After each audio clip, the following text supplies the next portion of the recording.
So we're going to get the meeting going, and well, this is actually it's an effort that probably gathered for what, over a year, Julia?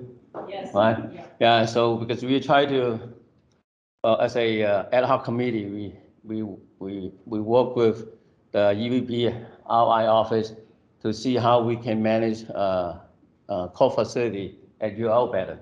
So as a result of that discussion, we say, well, wouldn't that be great to have a some sort of a workshop or symposium during the research Louisville to kind of introduce all the core facilities that we have at UofL. So today is going to be very busy. We have 90 minutes. We're going to have Kevin just to give us an introduction what the EPRI office look at core facilities. And then we'll have Julia to give an overview over the Bioinformatics campus core facilities, and then Melissa give part one of the health science core facility, and I will give the part two. So that's the agenda. And then after each talk, we're going to have a 5-minute Q&A session. So Kevin, go ahead.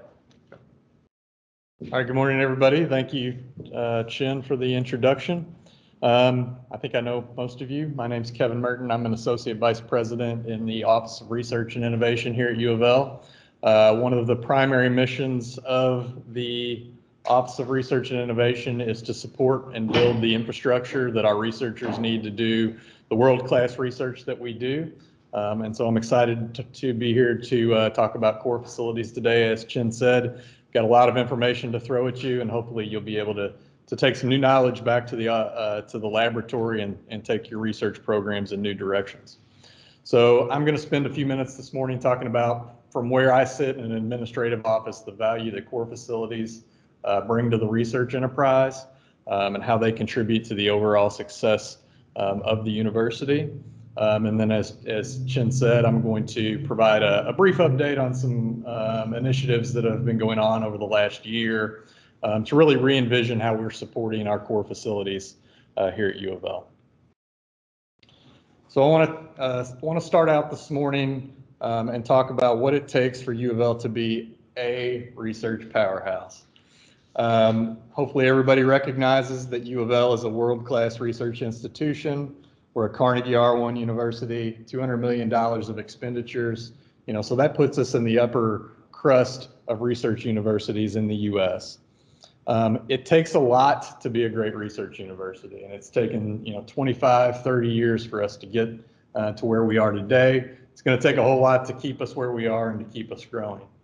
So we start with great people. Our faculty obviously are the lifeblood of the research enterprise. It's their ideas and their passion that drive the pursuit of new knowledge, but they can't do it alone, right? We've got to have great trainees, great graduate students, great postdocs, professional research staff to help them drive the research programs. And often we forget our support staff, but they're critical. So our business managers, our financial managers, compliance is always fun, but it's important. It really does take all of us to be a research powerhouse. I'd be remiss if I didn't mention funding. Obviously, we need external funding. We also need internal funding. So the institution has to provide support to the research enterprise in order for us to be successful. And then infrastructure. Without infrastructure, it's very hard. I guess you can go out in the field and do research. You certainly can't do lab-based research in any meaningful manner. So we have to have, world-class research facilities. We have to have cutting-edge equipment and a host of other things, as listed here on the screen. A piece of our infrastructure that's often overlooked, but that is absolutely essential and why we're here today, is strong core facilities. Strong core facilities are critical to the modern research enterprise. So I want to use the NIH definition today. Hopefully this will apply to all of the later presentations, but to just set a baseline, when we say core facilities, what do we mean? So the NIH definition is shown here on the screen. A core facility is typically a discrete unit within the university. It's often going to have its own dedicated personnel, staff, scientists, equipment that's dedicated to the core, usually very pricey equipment, as well as dedicated space for operations. The key part of being a core facility is underlined here on the screen. So these are shared services provided to a broad user base across the institution, and in a variety of ways, right? So we have research services, research tools and technologies, as well as expert consultation. So I often like to think of core facilities as these little tiny businesses that are operating within the university. Just like an external business, they have a lot of complexity. So it's not enough for a core facility to just have good, sound science. They have to provide services that are needed, right? If somebody doesn't need your services, there's no reason that you'll exist. And those services have to be at competitive prices. So if you can go up to IU or to St. Louis and get similar services at half the price, you're gonna do that. They also have to provide really strong customer support.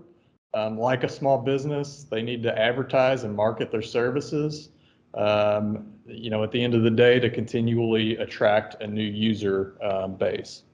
And at the end of the day, core facilities have bottom lines. As these business units within the institution, they have to, achieve their financial goals. So they're very complex little businesses. And we're very fortunate here at U of L to have core directors who are willing to deal with that complexity in order to deliver, really strong research services to our faculty. All right, so what value do core facilities provide to the University of Louisville? So I'm going to outline 3 high-level reasons why I think core facilities are of value. You'll note that these align with the critical missions of the university. So the alignment with the research mission is very clear. What are less evident are the alignments with the educational missions as well as the economic development missions of the university. So we'll start off with the one that is most clear, and that's the impact on the research mission. So core facilities support, connect, and expand our research programs, and they do so in a variety of ways. I could have probably put 20 bullets on this screen, but I just chose 4. And Julia, Melissa, Chin, if you have ones that you want to add, please feel free to jump in. So first, the shared access that I mentioned in alignment with the definition. So the unique services that core facilities provide, they're often going to be too difficult, often too expensive for individual investigators to bring up in their laboratories. So when we support them through these shared service models, that really allows us to not only support them and afford them, but ultimately to sustain them in the long term, which provides expanded capabilities beyond where individual investigators, what individual investigators could do within their laboratories. Secondly, expert consultation and grant support. So if you go to a core facility, they're going to be experts on the way to design the experiments. They're going to be experts on how to interpret the data that's derived from those experiments. They can often make great contributions to your grant applications, writing specific sections of grant applications. Certainly a lot of people use core facilities to get that pilot data that's needed for successful grant applications. And so if you link back to the funding slide I mentioned a few slides back, core facilities can be critical to the success of our external funding streams. Thirdly, core facilities, a well-run and well-supported core facility is going to have, they're going to have expertly trained staff. They're going to have equipment that is well-maintained. They're going to have standardized SOPs that have been refined over time. I already mentioned the consultation on experimental design. So when you package all of that together, if you're running research through core facilities, that's going to make it more rigorous. It's going to ultimately make it more reproducible. And so overall, that contributes to the integrity of the research that's coming out of U of L. And then finally, on my list, core facilities can be these key hubs for research collaboration. So they support a lot of different investigators, both internal and external to the university. And so that gives them this unique position to help connect research programs, which can ultimately stimulate interdisciplinary research. Secondly are the contributions to the educational mission. I think these contributions are often overlooked, but core facilities can play a key role in helping to transfer knowledge from scientist to scientist, from one generation to the next. And they also can contribute to helping develop this highly skilled workforce that is needed and that aligns well with the mission, the educational mission. So a variety of ways that core facilities can do this here on the screen. First, core facility directors and personnel, they teach, often teach coursework or provide seminars to the research community. And so they're educating students, exposing them to technologies that they may not see in their home laboratory. And also keeping the entire community up to date on cutting edge research techniques. The experiential component can be pretty critical. So some core facilities allow students and postdocs and faculty to come in and use the equipment themselves, and so they get enhanced skill sets out of that experiential learning component, which is ultimately going to help them be more competitive when they're going out and looking for jobs outside of the university, and strengthening ultimately their career growth. And then finally, one that I hadn't thought a lot about until I put this presentation together is this opportunity for alternative career paths. So there are a lot of students and even postdocs who don't want to have a career where they're running their own laboratories. So core facilities can be a great career path for our students and for our postdocs, allowing them to stay in the academic world without having to, kind of bring up their own research laboratories and all the challenges that are associated with that. And then finally are the contributions that core facilities can make to the economic development mission of the university. So in many cases, our core facilities are offering specialized services that are unique to the region, certainly the local community, but even to the region. And the fact that they're delivering these services outside of the university helps for the university's reputation to be built, because people see the expertise that we have and they recognize U of L as a great place to do research. So this expansion of regional research capacity can be critical. Those interactions, external interactions, often include interactions with businesses. I've worked with a lot of businesses in my roles that they don't want to make investments into their own infrastructure or buy a $500 or $1 million piece of equipment. So it's very easy for them to interact with our core facilities and get turnkey support that can help to drive their programs. And the same goes for startup companies. So a startup company isn't going to have the resources. Often they're not going to have the expertise to take their programs in new directions. And so our core facilities are uniquely positioned to interact with startup companies and local businesses. When you package all of that together, that lets people outside of the university see the University of Louisville as this strong research powerhouse, which furthers the economic development mission of the university. So I've made this argument that core facilities are critical to the research enterprise, and that means that we must have this great strategy for how we support them. I can say we do support our core facilities. I would say that over the last 10 years since I've been here, we've been lacking in an overall institutional strategy for really developing and supporting a network of core facilities. I'm excited to report that that is slowly changing. So we've got a new Vice President for Research in Kevin Gardner, who comes from a place that has very, very strong core facilities. And so he understands the momentum that can be gained if we really build a robust network of core facilities here at U of L. And so over the last year, through Dr. Gardner's vision and his engagement, we've set out and done a number of things to really begin to better support our core facilities.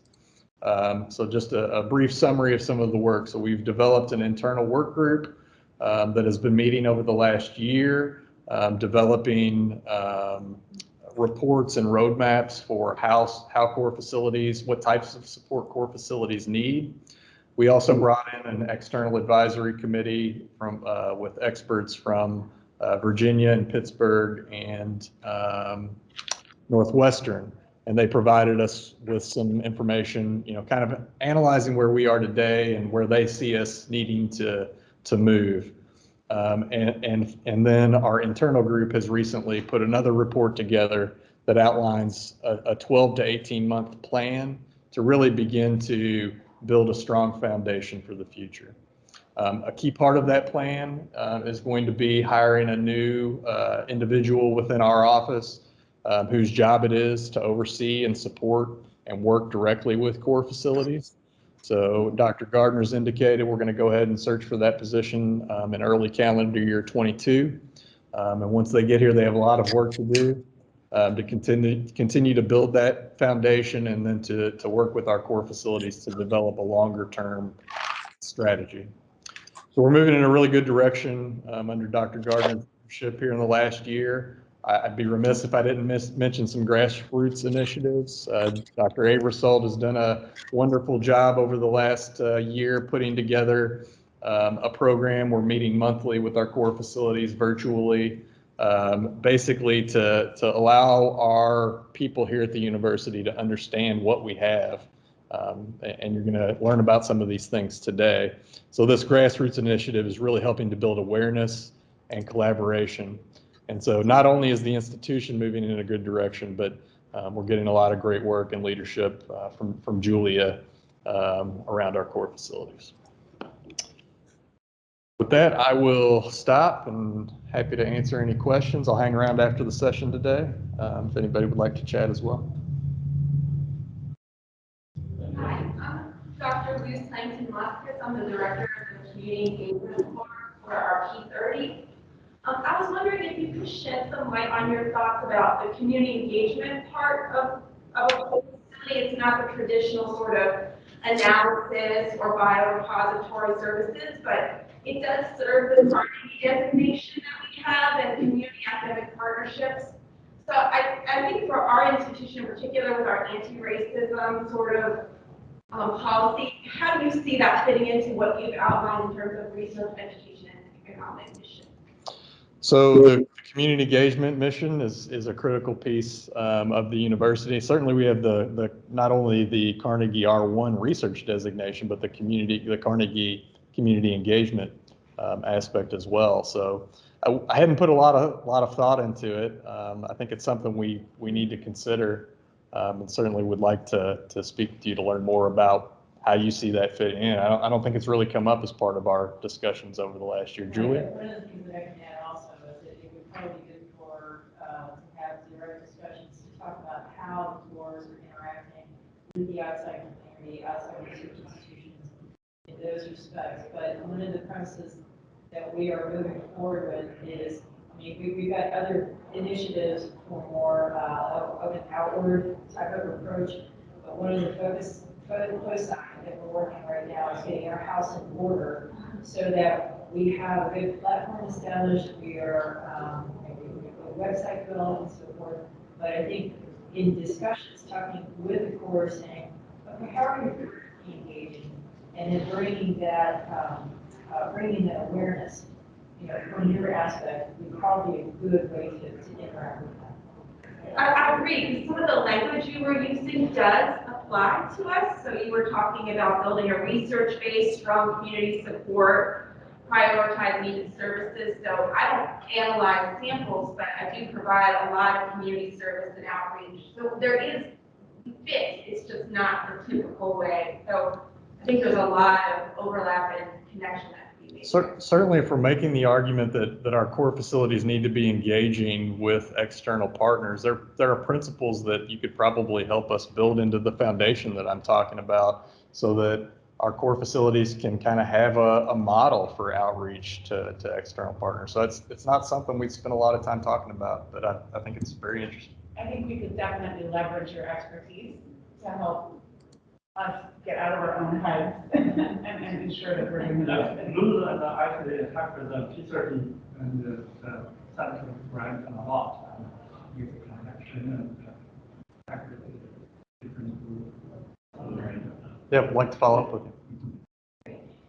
Yeah, okay. So, is there any question or not?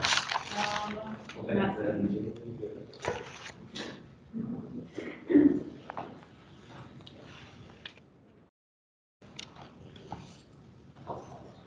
I don't know exactly where they got you, so I'm gonna let you do it.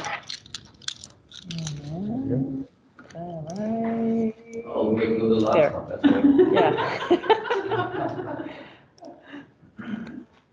All right. Hi, everyone. My name is Dr. Julia Abersold, and my position here at the university is I manage the Micro Nanotechnology Center on Belknap campus. First off, I want to say, Kevin, you knocked it out of the park. I'm glad we're recording this because a lot of things you highlighted were excellent. So basically, what I'm going to be talking about are the 3 core facilities that are on specifically with the Speed School of Engineering and so forth. The lion's share of the core facilities really are associated with the health science campus and biomedical research and so forth. But we do have these 3 important core facilities as well. And they are the AMOS group, which is an additive manufacturing, that is short speak for 3D printing and rapid prototyping. We also have the Conn Center for Renewable Energy. Now, the Conn Center is also a research center, but also has a service center in there as well, a core facility. Okay, and then of course we have the MNTC, which is the one that I manage.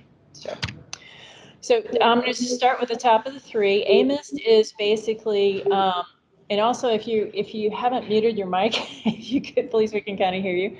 AMOS is, as I said, is a powerhouse as far as doing 3D printing and rapid prototyping, and also very heavily involved with research and so forth.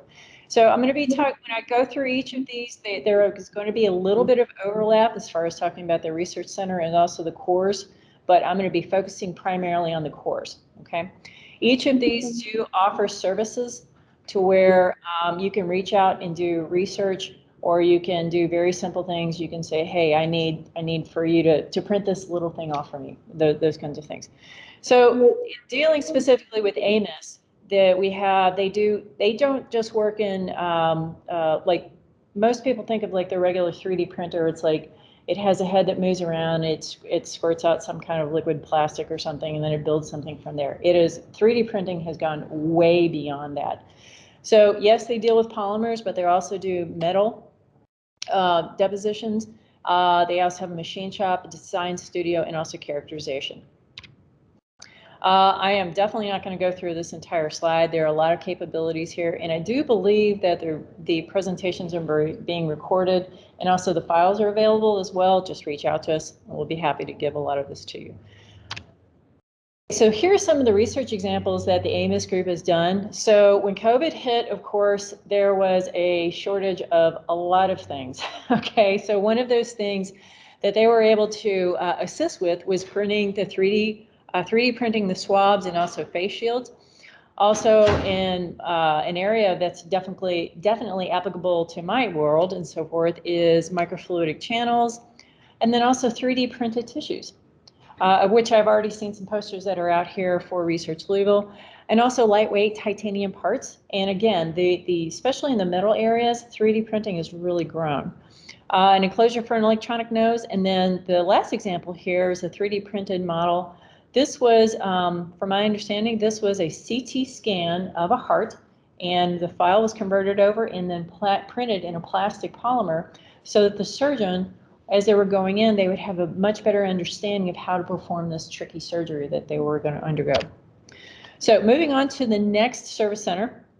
This again is part of the Conn Center of Renewable Energy Research, and Conn Center itself is a research center, okay? That differs from a service center, where this directly differs from how Kevin defined things. So the Conn Center, in doing their research, they're going after grants and going after renewable energy research and so forth. However, the MET is a service center within the Conn Center. And what they're doing is they're providing a comprehensive suite of analysis tools specifically in these areas of research. for thin film solar cells, solar fuels, and going on from there. Okay, this again is another listing of their capabilities that they have here. These are primarily for material analysis and characterization. Anywhere from like thermal analysis, if you want to see very small things using electron microscopy, XRD, X-ray diffractometry, surface analysis, and so forth. Again, they also offer these capabilities in here. There's a lot of CVD reactors that they have. If you're not familiar with CVD reactors, feel free to give them a shout, and they'll be happy to go over those components with you. Here are some of the areas of research that they do focus on. Again, energy storage, solar manufacturing, spectroscopy, solar fuels, and so forth. And this is their contact information. Dr. Mahendra Sankara is the director of the Con Center, and he can also put you in contact. The gentleman that you see here is Dr. Jacek Jasinski, and he is standing in front of their TEM that is primarily used for material analysis. And the reason why I bring this up is because I'm going to be talking about another TEM that we have here on campus. Okay, so lastly, I'm going to be talking about the MNTC. And the MNTC is located in the in the Shoemaker Research Building, and it is comprised of 2 laboratories. The first one here is the clean room itself, and overall, this facility is a $30 million facility, where $20 million is associated to over 100 tools, and then $10 million is associated just for infrastructure. So it's probably one of the more expensive capital assets that the university has, unless you're talking about Shelby campus. That's a whole nother different animal. But rather than getting into a lot of what we can do and trying to educate people about microfabrication and what we can do, yes, the capabilities that we have here are thin film deposition, photolithography, high temperature processing, and so forth. Again, if you're not familiar with these techniques or whatever, don't be shy. Feel free to ask me. But essentially, a clean room is a very low particle count type of environment.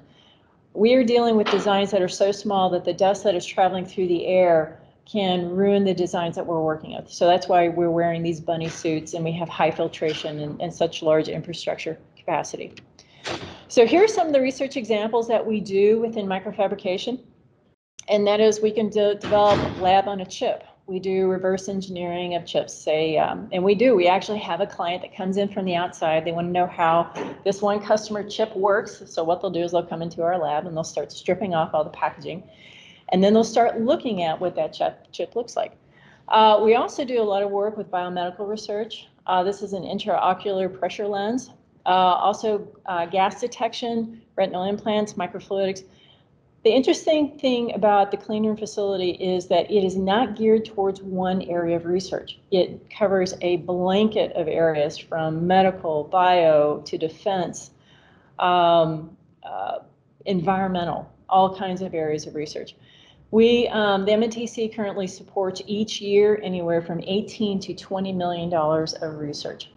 So we help facilitate. We don't bring that much money in. Okay, so the second half of the MNTC is the Husan Imaging and Characterization Lab. What we say in the MNTC is, yes, we can make small things, but you also have to be able to look at and characterize those small things, because usually, as we know in the field of research, things usually do not work right the first time. So within this, we have the first instrument here is the Scanning Electron Microscope, the Aprio. We just bought this last year, and it has been a very well-received tool.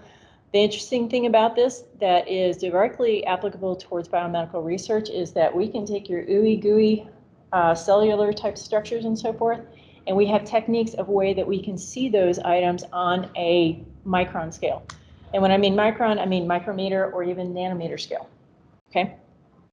It's not perfect, okay? We can't, so yeah, anyway, okay. The second tool that we have as well is that we also have TEM. This is the second TEM that is on campus. This TEM is located in the MDR building and is specifically outfitted for looking at biological structures, okay? And I have some pictures. We can also do atomic force microscopy and also thermal imaging as well. So what kind of pictures can you get with electron microscopy? Well, here they are. So the two images that you see here, one is cultured glioblastoma cells. Now, typically, most folks will use like confocal, or they will do other types of analysis, flow cytometry, various things. But in this particular case, what we did is we took cultured glioblastoma, okay, and we left it in its cultured state, and we put it into our SEM to see what the networking structure looked like and the surface topology. That's what SEM is looking at, is mainly looking at surface topology on a very small scale. Now TEM, and this is the image that is right next to it, we took the same cellular structure, prepared it, and was able to put it into the TEM, and basically what you're doing is you're looking at a cross section of the cell. So you're looking through the cell, and as a result, you can see the structure on a very, very small scale. Down to yesterday, I was looking at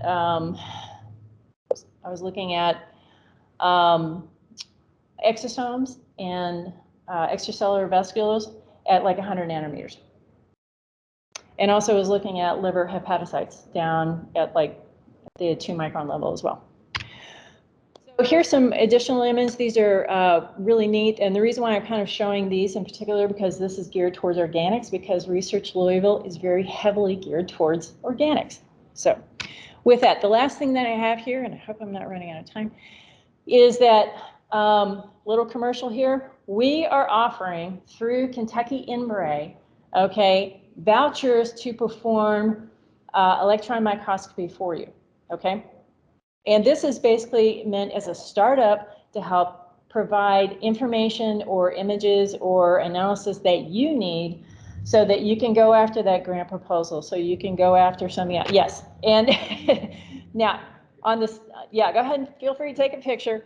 You can either reach out to me, okay, my email address is here, or you can type in just Kentucky Inbray on a Google search, and it will take you actually to the whole Kentucky Inbray site, and specifically go to the Electron Microscopy Corps, and you can find more information there.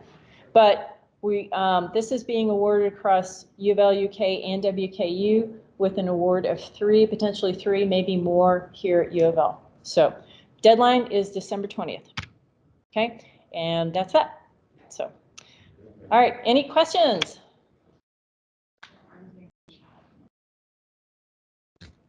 Oh, the chat thing. Oh yeah. All right, there's not, okay, thank you. I'm glad you're monitoring that. Okay. All right, Melissa, you're driving. Thanks, Julia.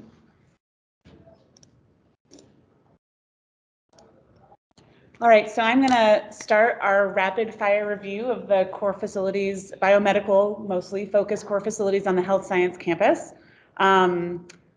Looking at a lot of the core facilities focus on omics, genomics, transcriptomics, proteomics, metabolomics.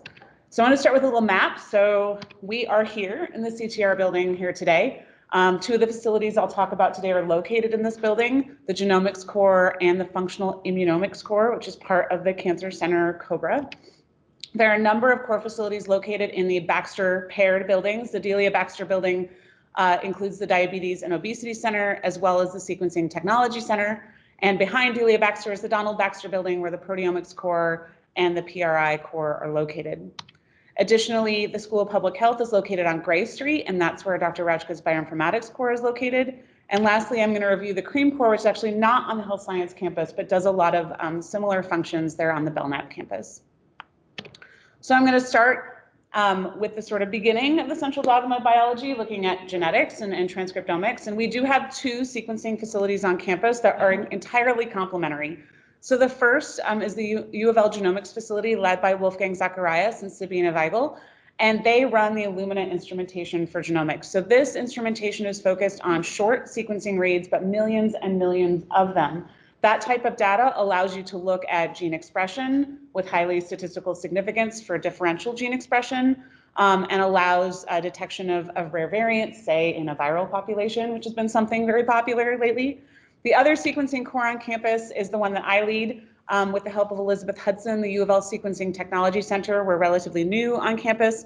We run technologies that are focused on fewer but longer reads. So the PacBio technology and the Oxford Nanopore technology, these longer reads allow you to assemble genomes and transcriptomes in a more contiguous fashion, building references and looking at structural variations, so isoform differences in RNA-seq or insertions and deletions in genomes. So as you can see, we intended to show this as a Venn diagram that does not overlap because these are complementary technologies. And all of us across both centers are trained in what the different technologies do. So if you come to talk to us about your project and we feel that the other technology is actually a better fit, we'll refer you to the other team, just so that there's sort of landscape here is set. So I'm going to talk about the Genomics facility first. So this is an overview of their offerings. As Kevin mentioned, expert consultation is something that all of the cores offer. It's extremely important for correctly designing experiments, especially these are not inexpensive experiments. So we want to make sure that all of the variables are addressed and the data that you get out is the most useful possible. Both cores and the Genomics facility offer lab services, so quality control of RNA and DNA, library preparations, and the sequencing. The Genomics facility also runs a single sequencing system, which is incredibly powerful for looking at complex cell populations. They also consult on data interpretation, including designing validation experiments and performing validation experiments of the sequencing data. Often sequencing data can provide evidence to support hypothesis generation, but you definitely need to validate that the phenomenon you're seeing in your data are correct. And in both cases, great training opportunities. So users on lab protocols, the Genomics facility has a number of instrumentation that's open for users to come in and use. And so this offers a lot of training opportunities for people at every stage of their academic career.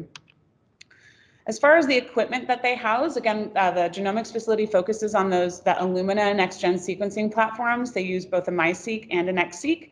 These instruments can be used to do differential gene expression, protein and DNA interactions using ChIP-seq, metagenome profiling using 16S or amplicons, as well as small genome sequencing. There's been a lot of SARS sequencing across both centers.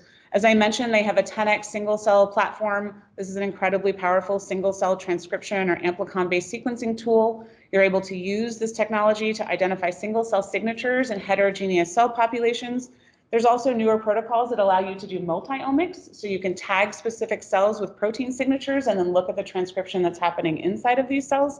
And soon they will be launching spatial transcriptomics as well that looks at gene expression within sort of this 3D arrangement of tissue slices. As I mentioned, a lot of validation needs to be done on these data, and they do this using real-time PCR and the ABI equipment.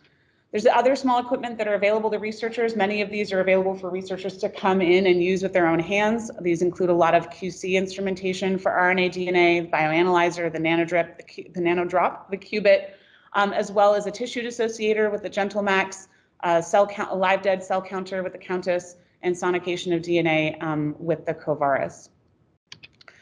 This UofL Sequencing Technology Center is located across campus on Baxter 2, as I mentioned. This is an expansion and an update of the pre-existing DNA core. So we operate the PacBio Sequel IIe. We are certified service provider for that instrument. We are the only instrument in the state of Kentucky and the only instrument in the surrounding, I think, 5-state region. We are also now operating the Oxford Nanopore MinION. We're getting sort of up and running to offer assays on that instrument for service. And we still do Sanger sequencing on campus. We also have additional instrumentation for sample QC, particularly the QC that's necessary for looking at the long fragments of DNA that we're sequencing. So if that's of something of interest, you're more than welcome to contact us to talk about it. And we also run a QIAGEN cabinet. So if you're ordering QIAGEN kits, you can order them through this service and get them without additional shipping costs, which can be handy when everyone's really looking to spend their money in the most efficient way possible. When you're thinking about long-read sequencing, we can do this type of we can use this technology to look at DNA or RNA, genome assemblies, amplicon sequencing, custom capture methods for structurally complex genomic loci, as well as structural resolution of transcripts and isoforms. These are all sequenced again on that Sequel IIe system. And what's great about the system is it comes with a companion bioinformatics suite that allows us to analyze the data that is specially designed for these types of data and we can certainly help you with that analysis. So just if you want to contact either of these cores, the Genomics Corps facility, again, located here in the CTR, led by Wolfgang and Sabina. Sabina would be your contact, direct contact. Her phone number and email are listed there, and the website is below. And May, Vanilla, and Ashley are the hands-on heroes in the lab. The Sequencing Technology Center, again, I run this with Elizabeth Hudson. We're located in the Baxter 2 building, and our website and email are listed below. Please feel free to reach out if you have any questions. So obviously, once you've generated all this great sequencing data, you need to analyze it. And not all of us are experts in bioinformatics. I am certainly not, despite running this core. And I usually turn to Eric Rauchka, who leads the University of Louisville, Kentucky Inbright Bioinformatics Corps. So this is located again at the School of Public Health on East Gray Street and led by Eric Rauchka with the rest of his team listed here. A few pictures of them are included. This is an amazing team to work with. I would definitely encourage everyone to leverage their services. They collaborate both with all the sequencing facilities on campus as well as the Functional Microbiomics Corps, again, looking at short and long read sequencing data. They are also open to interpreting and reanalyzing or analyzing for the first time external sequencing data. If you've decided to send your sequencing out to Novogene, BGI, Cofactor, GeneWiz, whatever, and you need help analyzing it and really getting the most out of these data, they're happy to take on these projects. The analysis and educational services are extensive, right? So they do all kinds of sequencing analyses, sort of anything you throw at them, which is incredibly impressive. Bioinformatics support and training, as well as help doing data deposition. Again, none of these studies are worth anything unless you get the most out of your data, and that data goes into publications and get deposited in these databases. They also offer an incredible amount of educational training for students and postdocs looking to advance their career in bioinformatics, and support not only for UofL, but also other Kentucky Inbright institutions and the Cobra Awards on campus. Overall, having a center like this increases all of our competitiveness for funding, and it's really key. One of the things that I've been incredibly impressed by is that they package all of their data in these beautiful little reports. I'm showing you a screenshot here. These reports include descriptions of methods that can be boilerplate for publications. It includes interpretation of results. It includes an FAQ. It's an incredible amount of work that goes into each of these reports for your data. So if you're interested in leveraging that core, I definitely encourage you to contact Eric. Okay, so now I'm going to move out of DNA and RNA and into protein and review quickly the clinical and core proteomics organization. So this is located in the Baxter 1 building on the Health Sciences campus. The proteomics laboratory does a number of different things, including discovery proteomics, relative protein quantification, absolute quantification, targeted discovery, and mentoring and training in proteomics methods. This course is led by Michael Merchant, Jan Kai, and Tim Cummins, and all of their contact information is listed here for everyone to know if they need to leverage the core. Their workflow is shown here, schematized here. So they isolation and purification, as well as chromatographic fractionalization with these fancy instruments that I personally do not know the name of. Digestion, multiplex labeling prior to mass spec analysis. Additional fractionation may be necessary for highly complex sample, and then of course the high resolution LCMS and MS data collection. Again, your data is only as powerful as the analysis tools that you apply to it, and the Proteomics Corps has a number of different analysis tools that they can work with the different investigators depending on their experimental question to get the most out of the data that they generate. Right, moving from the Proteomics Corps into the Brown Center Cobra Functional Immunomix Corps. So again, that core is located here in the CTR. It's led by Hari Badaluri and Hong Li. Hong Li would be your primary contact. His email is listed here. And really the instrumentation that is the highlight of the FIC is the CyTOF system. So this is single cell, multi-parameter single cell proteomics. It uses a technology that can detect up to 135 theoretical markers on the surface of a single cell for incredibly thorough characterization. And I'm going to show you just a schematic of what these data look like. So using multiple markers per cell, you can isolate what the cells are, you can look at their activation state, and you look at their enrichment in different experimental conditions. So here's a control sample where you can see a neutrophil population and a myeloid population here designated by those markers that were characterized with the CyTOF instrument. And following treatment in this sample, you see an enrichment of neutrophils. There's more density of this color of cells in this gate, as well as an enrichment of myeloid cells that could be explaining the phenotype of the treated patients. So as I mentioned, this is a multi-parameter single-cell proteomics technology, theoretically up to 135 surface markers, although typically they work with about 30 to 40, depending on the experimental question. These panels, though, are flexible in design, and they can cater analyses to the user's needs. So users can purchase the antibodies and do their staining themselves, prepare their samples as to their needs if they're going to be running many samples or need a specific panel that the functional Immunomix Corps doesn't keep stocked, or they can run functional Immunomix Corps' previously designed panels with the FIC, where the core itself can perform staining and support analyses on a fee-for-service basis.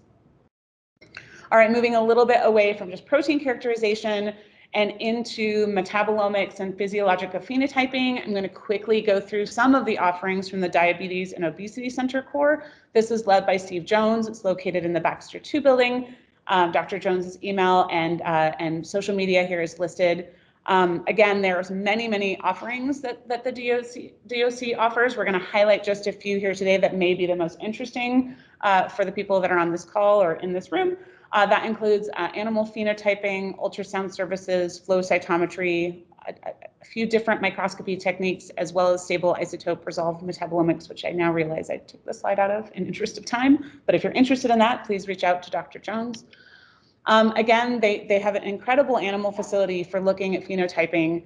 This includes metabolic cages to look at respiratory variables for animals under different experimental conditions, DEXA scan, which measures the extent of adipose in an entire animal. So if you're looking at the impact of muscle versus adipose in your experimental system, this is the type of instrument you would use, as well as cage setups that allow for non-invasive blood pressure.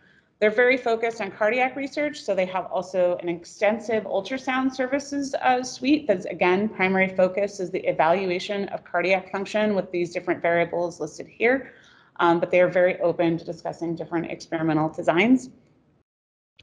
They also run a flow cytometry core using a BD Fortessa instrument. This has a 4-laser configuration that enables up to 14 color detection. It's also equipped with high throughput automated 96 or 384 well adapters for the analysis of many samples in the most efficient way possible. There are also additional microscopy techniques enabled, epifluorescence microscopy and confocal microscopy, and it's always fun to show pretty pictures of very nice data in these types of talks. Okay, so I'm going to move over to the Pediatric Research Institute. I actually wrote down how to say ICP. Let me grab it here. So ICP stands for Inductively Coupled Plasma Mass Spectroscopy. Thank you. I'm very happy to see the core team here supporting our presentation. I hope I do proud by you presenting this. They are located in the Baxter 1 building. Jason Zhu is your primary contact. Again, his phone number and email is listed here.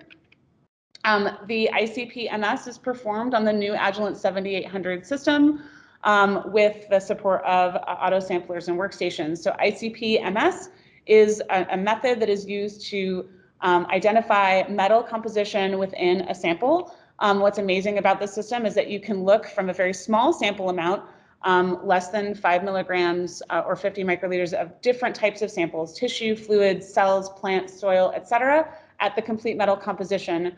This system provides extremely high sensitivity, wide elemental coverage, short acquisition time, isotopic analysis, very limited interference, as well as incredibly accurate results. So again, if you're interested in using this method in order to enable your research, please reach out to Dr. Zhu. All right, lastly, I'm going to cover the Center for Regulatory and Environmental Analytic Metabolomics, or CREAM. This is our one core that we're talking about in my presentation that's on the Belknap campus. The director is Dr. Zhang Zhang, and his website is listed here. Really, this core is focused on metabolomics, lipidomics, and epitranscriptomics. It is a research, education, and service center. So as Julia mentioned earlier in her presentation, although they are doing active research and education at the center, they're also offering several of their technologies for service as it can enable other research across campus. And this is demonstrated by their ongoing collaboration with over 60 research groups at UofL and external institutions. They've brought in more than $100 million to research funds through the usage of their technology in a number of different projects, and have published many hundreds of peer-reviewed papers and trained many students and postdocs as well as faculty at this institution. So they do have extensive infrastructure and equipment for bioanalytical chemistry and mass spectroscopy. This is just a few images from the lab that look at the facilities for doing metabolite and lipid analyses, as well as RNA and DNA analysis. They're running thousands of samples a year, both for methods development, their own research and service projects. So very well versed in all of these techniques, this type of expert consulting that Kevin was talking about earlier. They also run a number of different mass spectrometers that all have different foci that I will not claim to, to know the details of. Please contact them if you'd like to learn more. But they run the Orbitrap. They run these 5. I'm not going to list them by name. You guys can read the slide. So with that, I'm going to wrap up here with the CREAM technologies and contact information. So CREAM has established on the UofL campus using these technologies to do untargeted metabolomics, targeted metabolomics, stable isotype assisted metabolomics, untargeted and targeted lipidomics, and epitranscriptomics through the methods that are listed here. And if you're interested in any of these, I would highly encourage you to reach out to the director, project coordinator, and technical support for this core. With that, I will wrap up my speedy tour of the health sciences with an added Belknap core by thanking all the core directors and staff who provided slides so that we could let you guys know what was on campus, and to encourage you to contact them or us, I guess, since I'm one of them, with your questions and project needs. With that, I'd be happy to take any questions. Yes. Back to the ICPMS. Why that? Okay, this? Yeah, that one. Yeah, right there. Is that one? Is that from your proposal? What is the typical type of sample? Is it liquid or gas type of sample? Yeah, either drawing, tissue, any kind of Oh, okay, interesting. Because in our center, we have the ability to also do elemental. It's more elemental analysis as well. But it's more dealing with metals or structural type of materials as opposed to tissue. Yeah. But we do have one project going on where, and again, it's through the Kentucky Inbred, where we're taking tissue. We're going to be taking liver tissue, and we're going to be trying to identify cadmium and arsenic present using one of our detectors within our SEM. Yeah, we detect that, probably we can detect at the same time, kind of stay close to 30. Okay. And a lot of it is very small, and the weight you probably know as the 5 milligrams. Okay. So just to repeat for the people online, a few key points from what you're discussing. So Dr. Aberzold and the ICPMS team are here and discussing different projects. A few key points that you mentioned was that this method can detect more than 20 different metals within a single sample, and that sample input's quite low, less than 5 milligrams per tissue, and that the technology itself works on solids, tissues, cells, also fluids. Yeah. Our technology is basically anything that periodic table. So I mean, no, but it's nice to see different techniques. Yeah. Yes, exactly. Yeah, because I wasn't aware of this, so this is great. And I think that one of our big goals from doing this is to really show what was happening on campus, to form collaborative partnerships, especially across the Belknap and Health Sciences campus. Exactly. Yeah, that's a whole one today. That's a whole. You just made it worth everything, Yeah. Julia, right there. Yeah. All right. Are there any other questions? Yeah. Oh, actually, Eric said that the KY infant bioinformatics administrative course are actually not in the school public. Oh, apologies. Yeah. Thank you, Dr. Rajka. But I that was misspoke. from Jackson and Hancock. Okay. All right. Not in the school. So bioinformatics is not in the school of public health. It doesn't belong to school. Yeah, no, agreed. Thank you, Dr. Rajka, for that correction. I appreciate it. Oh, and my staff reminded me that we have a really cool Instagram page. There's a little commercial there. So if you want to see more cool SEM shots and other cool stuff we do, go to our Instagram page. Okay, I'm done. All right. All right. I'm going to turn it over. Thank you. I'll take the honor to wear through a lot of slides. Thank you.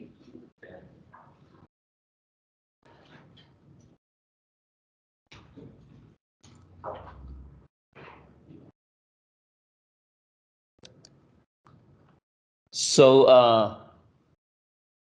well, I have to get used to looking at this. So since everything is recorded, okay, so I guess I don't mind just zooming through those slides, because if you see something interesting, you can go back to the recording later, okay, and get the information, so you don't have to take a picture either. So just kind of relax and sit tight and pretend you're watching a movie, okay? So, okay, so the first one I'm going to introduce is the CPM, Center for Pediatric Medicine, and the director is Dr. Kenneth Palmer, and Swinson is the Serve Resource Director, and John Cobra is the Director for Research Service. And what they do is they basically support research activities in the risk groups 2 and 3, okay, agents. And they basically work with UofL research program, and they also deal with federal contracts, and they do a piece of service for people outside. So, I mean, they have tons of BSL-2 biosafety level 2 agents, and as well as BSL-3 agents, and just a whole list, okay? And of course, they have many animal models they can provide, all the way from mouse to guinea pig. And then in terms of equipment, they have a lot of equipment. They have a whole body imaging. Those are from the iris spectrum. They also have a Siemens Uvenon PET spec CT camera inside the biocontainment, and they have some sensory perceptions system, and they have a whole host of other in vitro research instrumentation. And then they are pretty good. I mean, in terms of core facilities, I'm kind of jealous that they can project the next 2 years in terms of what they can buy, okay? I don't think many core can say things like this, but that's great. So it's better for them, it's better than for UL. So they're looking to expand the equipment list by, like telemetry's system, and all the way to another, I guess, flow cytometry and analyzer. I'm sorry to interrupt, but your audio dropped from the call. Oh, my audio drops. Oh. So I was speaking too loud or something. so I pull off the mic or something. That one seems to be working.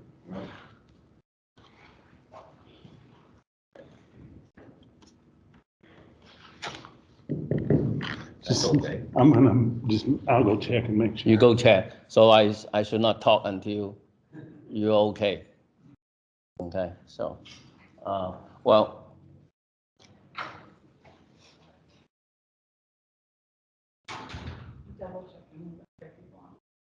Yeah.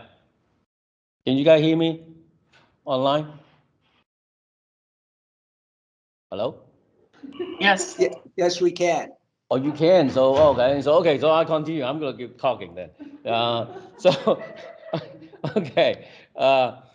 Okay. Here's the contact. Okay, for the CPM, and then the next one actually is my own core facilities. And so our core facilities actually cover chemistry in the cancer center, and then the CTR building, the basement here for preclinical imaging, and then we have the human size 3T MR imaging, actually instrumentation, instructional B building. Okay, so I'm the director. We have a chemist. We have a MJ is the MR scientist. Actually, he's sitting here with a nice suit on. Actually, might be the same suit without the tie. And why use the imaging staff? So we have the chemistry capability, and this is a cyclotron, not owned by us, but by Siemens Medical, but it's on site. It's actually right over here, not far away from this building. So we have a chemistry lab next to it, so we can synthesize all types of radiopharmaceuticals for research. And then And then in the basement of this CTRB building, we have like multiple optical systems. We have the 9.4 Tesla MR scanner. We have a micro CT scanner, and then we have a micro PET scanner. And then we also have a hot lab just to store it to pharmaceuticals while they're being used and also for decay. And then in the instructional rebuilding, we have this human-sized Siemens VT MR scanner, and the bore size actually is slightly larger than normal human MR scanners, you know, to feed pigs and cows in it. Yeah, so.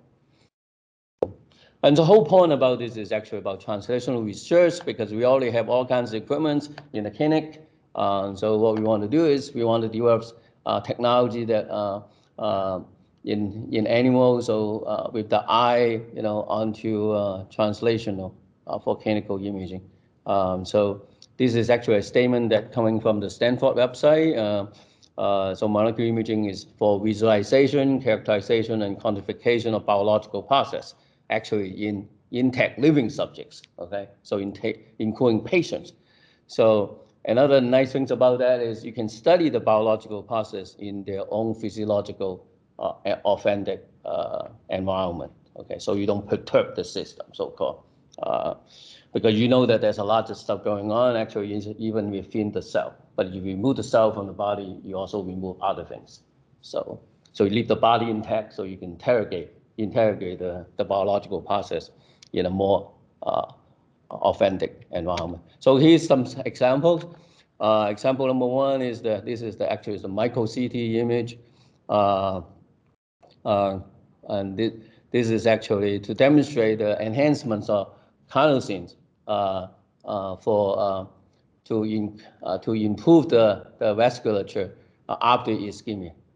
And the second example is a PET imaging, micro PET imaging in mice with tumors on both sides, and you can see that you can actually image the tumor over time, and you can actually also look at the time activity, how much activities actually distribute in different bodies over time. So it's a really visualization and characterization technique. And then you can move up to larger animals like in a pig. Okay, so this is a spinal cord injury project by Dr. Boyaki, and you can see that there's a spinal cord injury here shown by the VT-MR scan. Okay, so here's my context, and like I said, you don't have to write this down. You can always go back, and the easiest thing to find us is actually in Google. You can just write down Louisville molecular imaging. Then this website actually pop as the first entry. Pop out as the first entry. Okay, that's the next tool is I'm going to introduce the Statistical Consulting Center. Something to do with statistics. First one is the Statistical Consulting Center headed by Dr. Doug Lawrence. Actually, he's sitting in the back. So we have a couple of biostatisticians helping him with this core. This core is inside the School of Public Health and Information Science. And what they do is, of course, they provide statistical data support of research and so statistical data analysis and along with other like research design. One thing interesting to note is that they also provide technical report writing support. So what they do is they divide their help in terms of 3 kinds of help. One's a quick help, okay? So question can answer in like 15, 30 minutes, and it's usually free. That's what I like. And then they also have consulting clinic every 5 days, every Friday from 10 to 12. So pandemic permitting. So I guess they're still meeting. So you can go there and present your problems, and you can get your problem answered in 15, 30 minutes. You get it for free. Okay. So, and then the second level is consultation. Okay. So the consultation is a short-term engagement. So they actually, you hand them a data set, they will do some statistical analysis for you. And the longer-term relationship is called collaboration. So usually that involves like multiple projects. and this is not free. This is for free for service. Okay, so now, and then everything we do at UL is we live and breathe on grant. So over here, they will provide full support of the funding application process, and they use two different models. One is the preferred one, means that you put their personnel as a co-PI or key personnel so that they can recuperate money on a more committed manner. Okay, and the alternative, they also like you. Well, if you cannot put them as a PI, a co-PI or key investigator, then they would like you to put the service as a line item in the budget. So they work with all kinds of statistical software like R, SAS, and SPSS, and besides that, they also have access to the Cardinal Research clusters. And that is when you have heavy computation, like maybe big data, something like that. So you want to learn more, you can go to this website. You can also check out the fee schedule as well. Okay, so the next Biostatistical Informatics Facility Corps is actually head by Sergio Wire as a director, and he also have like multiple people helping him in this call. This course actually is, I guess, more aligned with the Center for Integrative Environmental Health Science. So, wait a minute. So they basically also provide statistical support, and one type is to integrating multiple omics data from both animal and human data, and they also will educate users in new methods. And some of the areas of special interest actually include all this stuff. And of course, I mean, the type service they provide is like generate hypothesis. I don't know, to me it's very naive, either yes or no, but I guess it's more complicated than that. Okay, sample size calculations, and also analysis of animal data studies with simple approach. I like simple approach. I didn't realize that ANOVA is actually a simple approach. Okay, design and analysis of clinical data, and then they also do sample size calculation and also analysis. Yeah. And they also work with your protocol and also your brands. So one thing they kind of stand out is they do clinical trials, and they also develop and validate R and SAS statistical programs, and they perform statistical analysis and more in the microbiome data analysis, RNA sequencing, and proteomics data, and microarray data, and then pathway and network analysis. So this is how they charge, and I'm not going to read through that, but basically divide the charges into small project, middle-sized project, large-sized project, and also depends on who you are. Like this is right here. This is for Center for Integrative Environmental Health Sciences. So they have a special rate for that center, and then you have nonprofit client and your profit clients. Yeah. So this is the contact information. All right. So and what I'm going to do now is well, first of all, I thank all those people who actually answer our call to submit the slides, but a lot of them actually have not submitted the slides. So, but for the benefits of, I guess, everybody, I'm going to just introduce, just highlight some of the core facilities that we have not received the slides from. Okay, so this is really quick. Okay, so just bear with me. So this is the website where you can go in, okay, to actually look at all the core facilities at UofL. Okay, so and this website divide in core facility into biomedical cores and engineering cores. Okay, and then so supply centers. Okay, so in the biomedical cores, there's something called the structural biology. There are 4 core facilities in structural biology. The first one is biophysics, actually is head by Brad Cherries. And then the second one is the molecular modeling facility headed by John Tran over his for drug discovery. And the X-ray crystallography is actually head by Mark Masjuta. Okay, and then there are a couple MMR facility as well. One is in the Merck, actually the building right over there by the cancer center, and then there's another facility actually on the Ballard campus, actually inside, I think it's inside the chemistry building. There's another microbiology and immunology flow cytometry core facilities. It's in the Department of Microbiology, head by Bob Miller. And there's a couple of biobanks. Okay, there's a tissue repository in the cancer center, head by Dr. Jason Chesney, and then the DNA over in the chemistry, biochemistry, head by Ryan Craig. There's a high performance computing. I don't know whether that is still available or not.